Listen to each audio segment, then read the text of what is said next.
I'm Ben Van Houten from the San Francisco Office of Economic and Workforce Development, where I am the Business Development Manager for the nightlife and entertainment sector.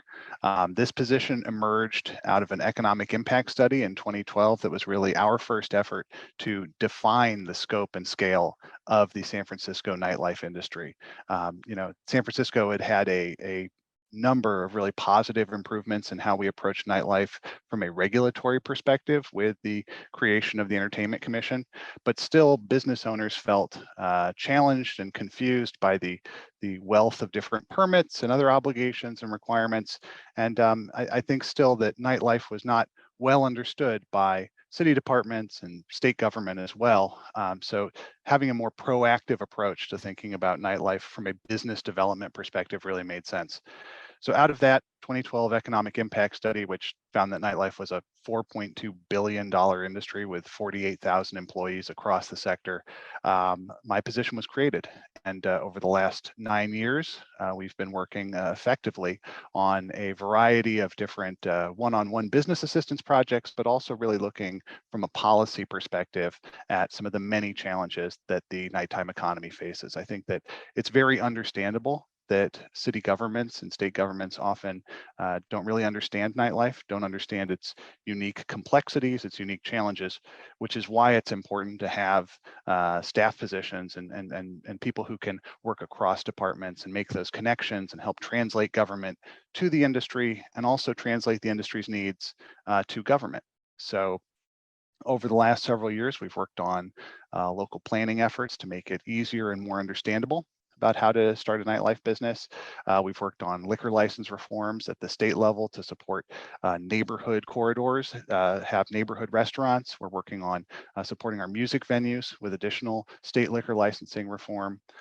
Really working on a variety of efforts across a number of different subject matters to help support this industry that is so important, both economically to our city, but also is really integral to its culture and to its identity, that you couldn't have a city like San Francisco without its nightlife. And so making sure that nightlife is able to thrive in a responsible manner and that people know what they need to do in order to be a successful nightlife business, and that the city knows how to support successful nightlife operations and to avoid unintended consequences from city policy, which is something that really happened all too frequently before we started having these conversations. In order to start a nightlife focused or nighttime economy focused office or staff position in a city, I think it's critical to have buy-in from internal and external stakeholders. So in San Francisco, there were absolute champions inside city government who had identified through the economic impact study and other work that this was an issue that was important to San Francisco.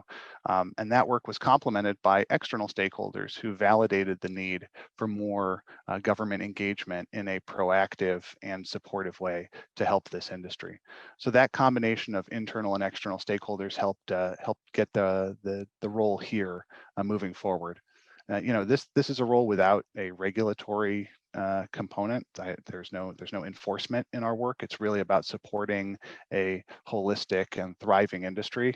And I think that having a complementary, thoughtful approach to regulation is really important as well.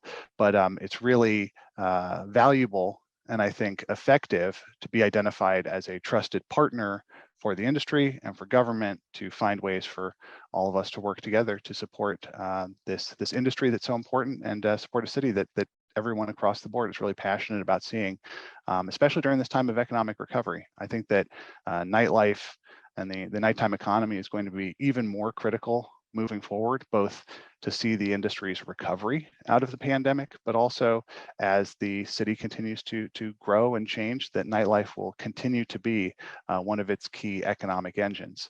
So we knew that nightlife was important before the pandemic, and it's all the more important as we emerge out of the pandemic. So I think that, for any city thinking about how to support a well-rounded economy, to support its arts, culture, social spaces, to have a dynamic and thriving place to be, nightlife is a part of that conversation, and it won't exist or it won't be successful without a really thoughtful approach to government. And that's the sort of value that a nighttime economy management office or a nighttime economy staffer can bring to this challenging but really exciting space.